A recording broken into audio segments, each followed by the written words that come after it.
welcome to Redoll's channel. Thank you so much for being patient with me while life is a bit busier than usual. Today, I finally have for you a peek back into the past, more specifically into 1982, when this poor Twirly Curls Barbie was made. She has definitely been very well loved in these past 44 years, so she'll definitely need some TLC to look her best again. Right now, she has some troubles holding her head up high, so let's not waste any more time and get started. And yes, this doll is 44 years old, can you believe it? That currently makes her the oldest doll to be redolled on this channel. I got her in the same lot with Totally Hair Barbie, who has already received her makeover. So how can I help you, Barbie? I see. The hair feels quite oily, so it needs a good cleaning, and I can see some missing plugs as well. Good thing is that the hair seems to be uncut. Next, the face paint is in a good shape, albeit very dirty. Oh, and she has a cute wonkiness to her eyes. I love that. I must say though, this is hands down the dirtiest doll face I have seen so far. I really can't wait to wash all these years off of her and see what she's hiding underneath. Same goes for her legs. So many spots and all kinds of grime. I can't stop but wonder what this doll had to go through in her previous life. There are also a few dents here and there, but by far the biggest issue is the dirt and some silvery stains. The rest of the body is okay, except this very sticky spot on the chest. Can I also just say that I love that a lot of these 80s dolls have still working bend and snap knees? The 90s dolls, on the other hand, often fail to keep the knees bent or sometimes straight, as the mechanism wears off over the years. Oh, and of course she has a wobbly head. It's super loose, and it's only now that I can clearly see that the neck has at least a couple of cracks forming. That will need fixing, which will hopefully help with the wobbliness too. Last but not least, I noticed multiple holes for earrings, but as far as I know, she didn't originally come with earrings, so these might have been made by a previous owner. Anyway, I think that this doll truly deserves a good spa treatment, and I can't wait to get started with that. And by the way, I thrifted her styling chair and her hair curler separately, which were both part of the package back in the days. So, I want to do a bit of an experiment now. As far as I know, her hair fiber is saran. I could be wrong though, so please forgive me if it's something else. Either way, I was told that it's better to comb and detangle saran when it's wet and conditioned. So I decided I'll detangle half of her hair while dry, and the other once it's conditioned to see if it makes any difference. As always, I'm using a pet brush with very thin metal bristles to get rid of the tangles, and I make sure to brush the back and side of the head too.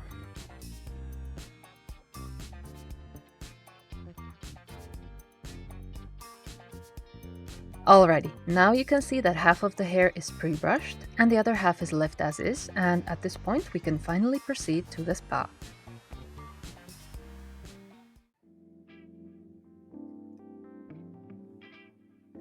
I've prepared a hot bath of dish soap for her to lift all that accumulated dirt and grime off of her.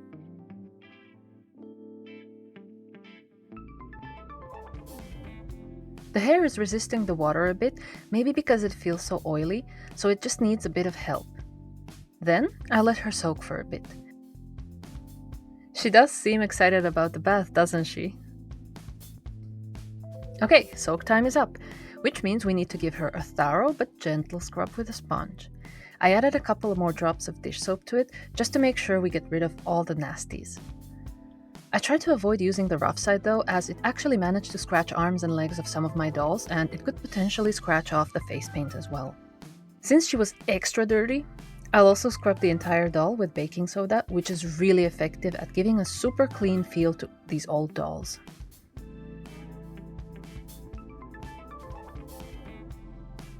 And wow, she's looking so much better already.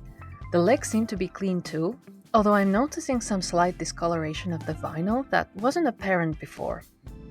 We'll look at that later, but for now I'll use some cheap shampoo on the hair to finish what the dish soap started. By the way, you don't need to use shampoo, dish soap is completely fine, I just prefer the smell of shampoo, that's all. Somehow though, the oily feel of the hair is still there, so I decided to do another wash with dish soap after all. Now it feels better, so we can add conditioner for the detangling. I like to be generous with the conditioner and work it into the hair really well so that all the hair strands are covered, and only then I'll take a fine-tooth comb and start gently combing from the bottom upwards. I'm starting with the pre-brushed part, and as I expected, it's pretty easy to comb. There are just a few minor hidden knots here and there that aren't really too stubborn.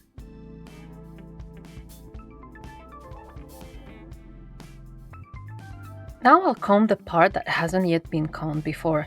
And okay, actually there's not much of a difference, to be honest. There might be slightly more tangles, but it's actually fine. I'm honestly surprised how easy this is. It's not entirely without some hair loss though, but neither was the dry brushing. But that was fairly easy, and it didn't really take too long, so it seems that wet brushing works just as fine for saran as dry brushing does. Oh, and before I forget, I also washed the styling chair real good. I've actually decided to be more mindful of how much water I use, so I want to make good use of the water I have here. And I've also reduced the number of times I rinse the doll. I've now moved to the kitchen sink for the boil wash part. For saran, I am using boiling water right away without any need to cool it down. Saran is able to take boiling water as opposed to the Kanekalon hair and actually yields better results when left in the hot water for a while.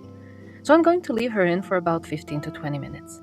Then I'm back to comb the hair again, but looking at the hair, it's unusually matte looking. Not sure if that's normal, as usually doll's hair is quite shiny at this point. Anyway, I go on to comb the hair a bit while dipping it into the jar that I have actually refilled with freshly boiled water again.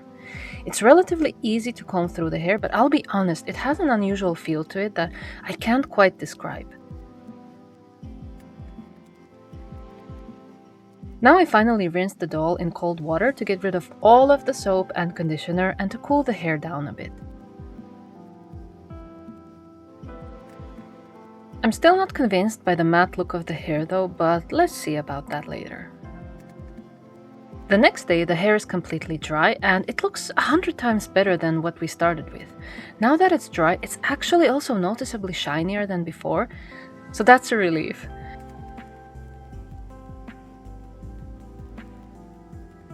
My only concern is that the hair feels somewhat oily and heavy, and it's clumping up almost like human hair would when it gets oily. My first instinct is to check for glue seepage, but the scalp seems fine to me.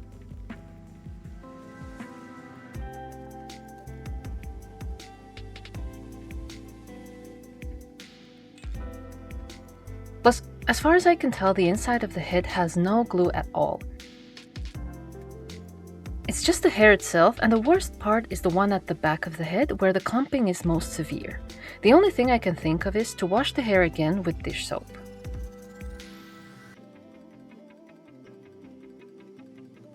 And so I did 2 extra washes, and this is the result.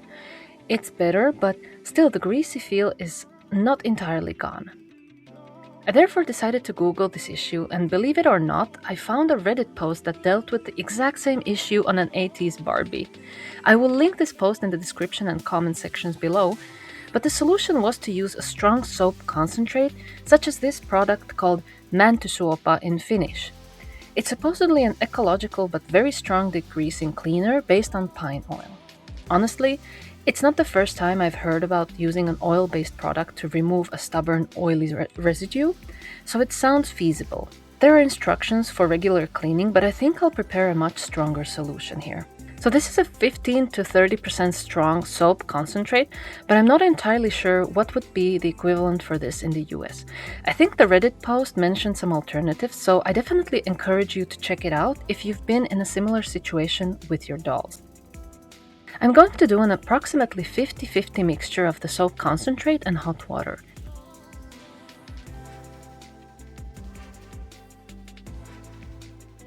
Then I'll just dunk the hair straight in and leave it there for about 20 minutes before I rinse it out.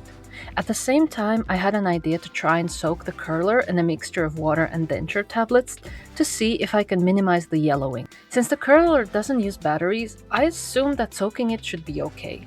I used these Corega tabs and just randomly decided to use 6 tablets. I really don't know why I landed on the number. I just thought that might be a good amount. Again, I used some hot water and I let it soak for a couple of days. Now, I did find online that it's not really a good way to try retrobriding old plastic, but you know me, I need to try this on my own. Meanwhile, I also want to tackle the crack in the neck.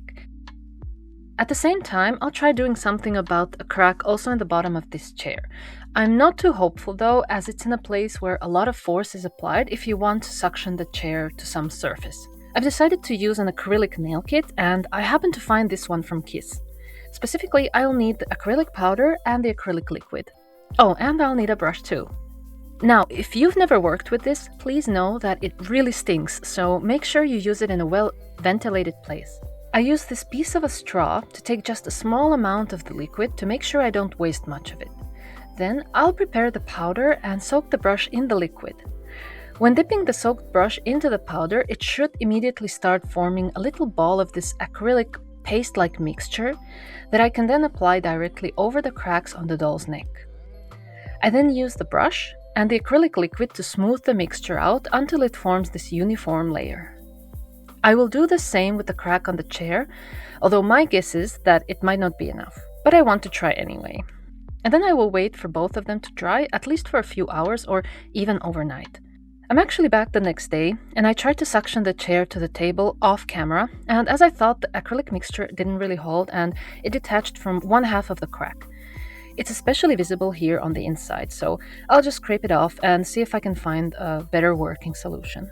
The neck is also fully dried now, so I can file it down. A new issue, however, is that the doll's legs became unpleasantly sticky. Luckily, there's a really easy and powerful solution to that, which is baby powder, or talcum powder. This part is super simple. I just need to sprinkle the powder directly onto the legs and distribute it evenly everywhere. I'll again give this time to work overnight.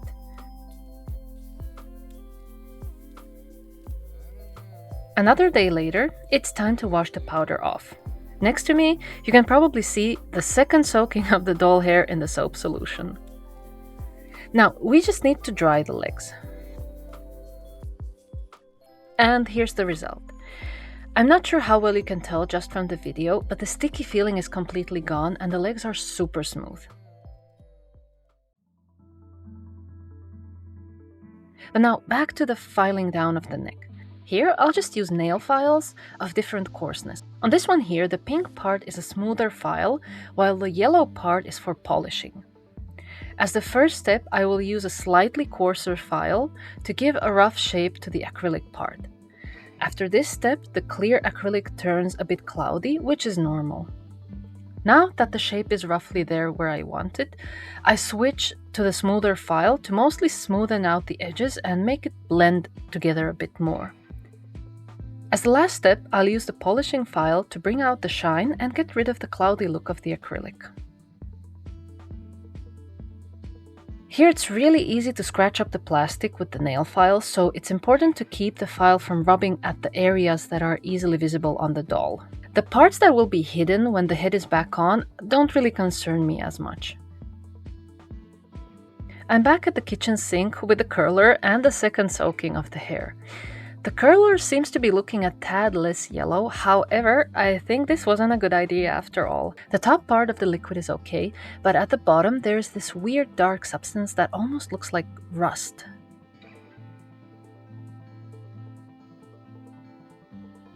I don't like seeing this, so let's get this out and rinse it. The dark substance washed off easily, but darn, I think it's now broken. The curler clips don't spin correctly and they return to their initial position. The button also gets jammed almost every time I press on it, so yeah, something went very wrong here. I'll try it again after it dries to see if it works, but if it doesn't, well, yeah, that's a bummer. But now let's rinse the hair. I forgot to record it, but this is the second soaking in the soap solution. Since the soap is oil-based, I now need to use some dish soap to wash it out completely.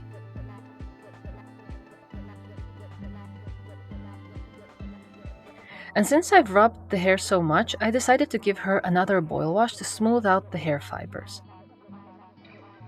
I'm genuinely surprised to see how matte and dull the hair looks like when it's wet, but at this point I just think that this is how some of the 80s hair fibers behave. And here's the hair, dried out after 2 soakings in the soap solution. Finally, it feels really light and airy, and the hair is not clumped up together anymore. On the other hand, now that the hair is airy, I can see that a part of the hair in the front was most likely cut in the past.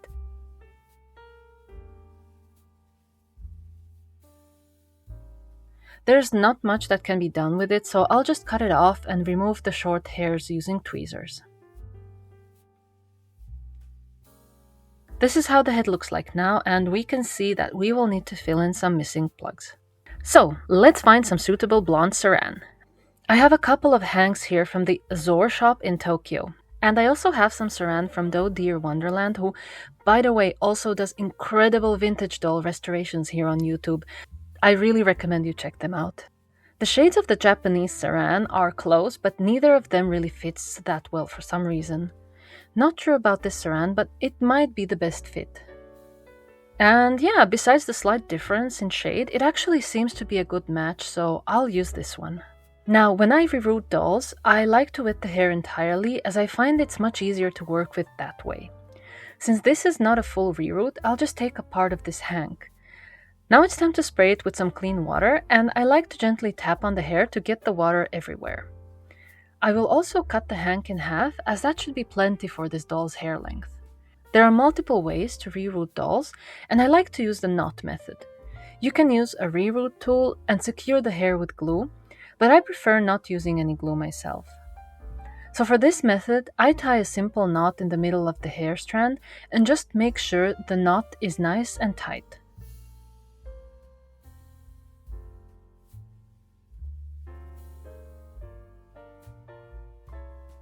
Depending on the size of the knot, I repeat this step 2 to 3 times. I want the knot to be bigger than the holes on the head so they don't slip out, and I tighten them each time. This way, I prepared a bunch of hair strands ready to be rooted in. For the actual rooting of the hair, I like using these long needles I got also in Japan.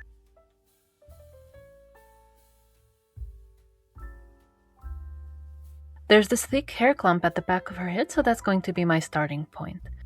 First, I use the tip of the needle to stretch the hole a bit. It is an extra step, but I find that it helps in the overall process a lot. Then I push the end of the needle into the hole I just stretched.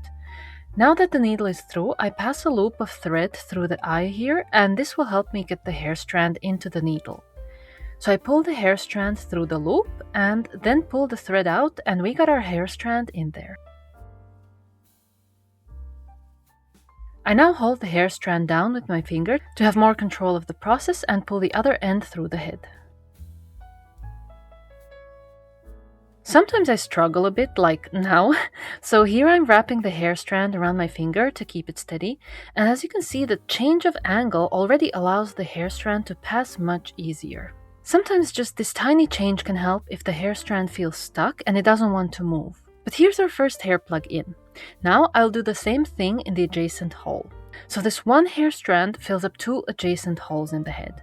Now that both ends are in, I gently pull on both to get the knot to stay in between these holes. I feel like this way the hair strand is more secure.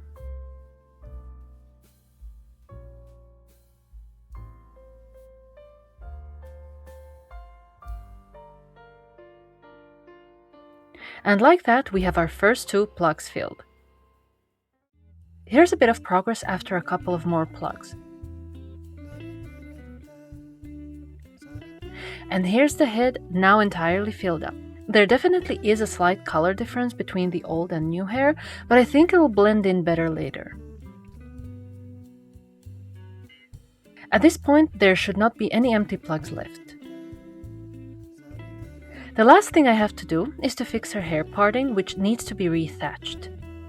This is the part where the doll's hair is rooted very thickly in 2 or more parallel straight lines, and the hair strands are interlaced.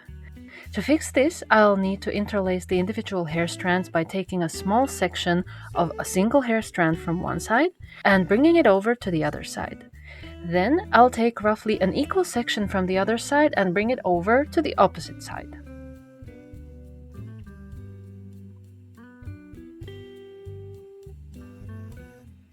The hair strands want to stay on their respective sides, and I think saran is actually more stubborn in this than kanekalon, for example.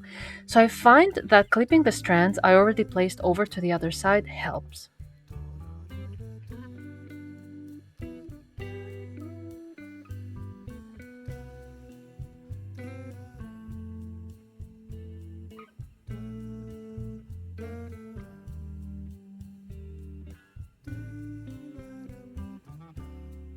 It's also really helpful to have the doll somehow stabilized when you're doing this so she doesn't fall over. My setup with the camera didn't really allow me to do this, so I'm struggling with keeping her upright sometimes, but normally I just hold the doll between my legs if I'm working on her hair.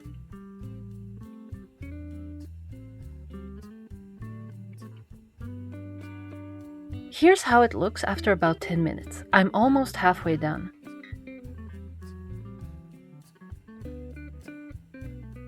Sometimes the hair needs a bit of combing, so it's good to keep a comb nearby. Here's how it looks after roughly another 10 minutes.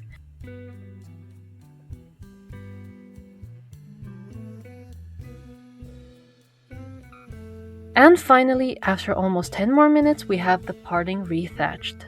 To keep this in place, I'll now pour some boiling hot water directly on the parting. This should now lock the hair strands in the new positions. You can also tie the hair down with a rubber band or maybe a string to keep it in place for this step. The hair is now dry, but I feel like the head is not as stable as I'd wish it to be, so I'll try to improve that. Again, there are multiple ways to do this, but I'll just tie a couple of small rubber bands around the neck peg to make it thicker. I hear you can use thread or fishing line for a more durable fix, or even use superglue or the same acrylic mixture I used for the neck. It's really up to you what you use. I'm choosing to use 2 rubber bands mainly because it's been working well for me and I like how easy it is to do. There, the head stays on much better now. Now I'll need to trim the ends off the added hair plugs as they are just slightly longer than the rest of her hair. I now also managed to stabilize the doll by simply sitting my laptop on top of her legs. You gotta be creative sometimes, am I right? Then I'll just divide the hair into smaller sections and adjust the hair to fit the original length. I prefer a more natural look, so I don't cut it in a straight line, but I rather cut into the hair, if that makes sense. You can also see I am not trimming off the ends, which I admit are a bit damaged, but I prefer to keep as much of the original doll as possible, even though sometimes it means compromising on a completely perfect look. I will now use a hair straightener to make sure the strands are nice and even. To protect the hair from the heat, I first spray it with water and only use the hair straightener on the lowest necessary heat, which for me is about 120 to 140 degrees Celsius. My straightener doesn't have heat control, but I absolutely recommend using one that has it, unless you know your hair straightener really well. Again, I divide the hair into more manageable sections and do 1 to 2 quick passes with the straightener. Even with heat control, you want to be careful, and it's always good to do a test run on a tiny bit of hair at the back of her head to make sure it doesn't melt or damage the hair. After I'm done with that, I want to give her the original look she had back in the 80s. For that, I'm going to take a small section of her hair in the front on both sides of the parting and bring those parts to the back of her head. Then I'll secure these sections at the back using an elastic.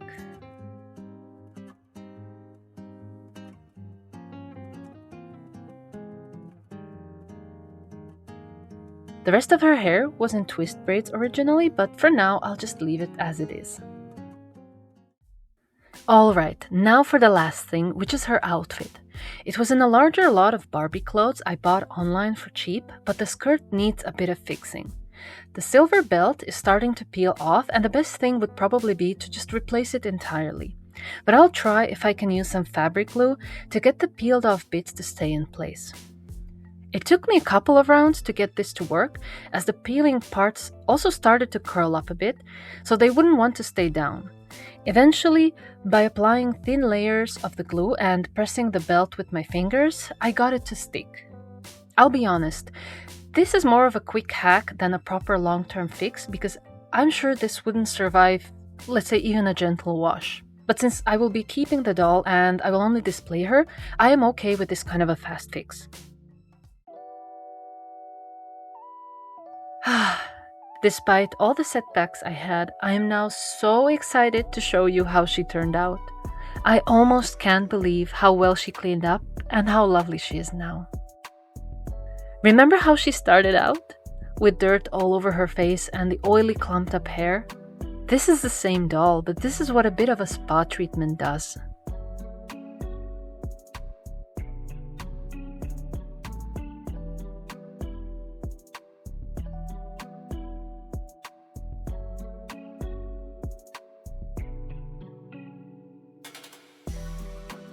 I also want to point out how much her original outfit suits her and really adds to the overall look.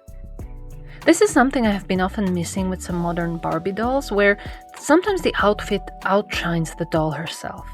I was lucky enough to also find a replacement ring for her, which can be really tricky with these 80s girls.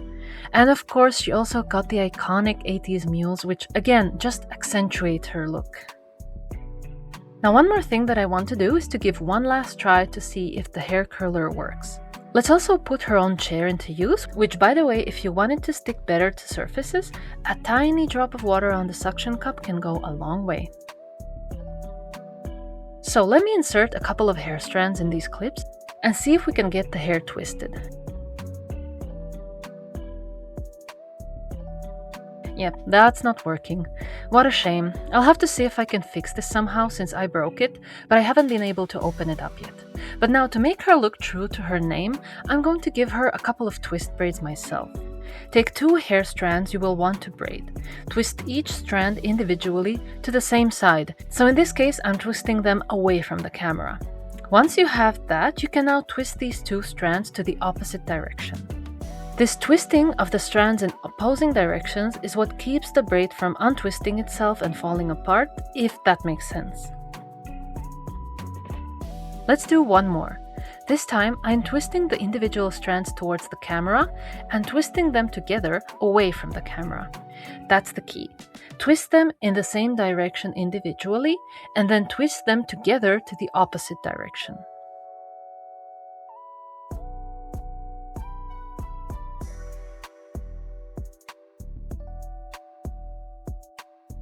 Oh, and I forgot to mention, I also found 2 of her original hair clips, so I'm using those to secure the braids. But there, this is what her curler would normally do, if it's working. I definitely find it a super fun hair play doll, and I would imagine kids had lots of fun with her. On the other hand, I often see twirly curls dolls with bald spots and missing hairs, so it had its downsides too. But hey, let me know if you liked the video. Let me know if you liked the doll and how she cleaned up. I'll be back soon with another restoration video, but for now, I want to thank you so much for watching and I wish you a wonderful day.